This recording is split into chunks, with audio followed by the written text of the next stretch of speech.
masuk bulan Agustus. Iyo, banyak yang muka berseri-seri. Iya, orang semua masuki tanggal 1 Agustus. Jadi sekarang pemerintah ada instruksi dari pemerintah bahwa boleh pasang tuh bendera merah putih. Ayo, mulai dari tanggal 1 Tanggal Jo. 1. Semuanya yang bajual-bajual talia. Iyo, di pinggir jalan. Jangan ngoni kalau bendera Piala Dunia udah lebih dulu. Cepat Ngoni sekali. naik sampai atas pohon di atap.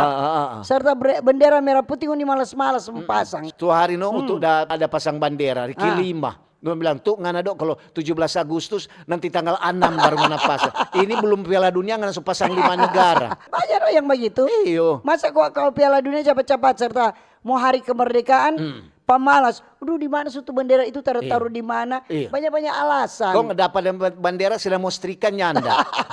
Kok ada bendera sewarna orange putih. Merah muda.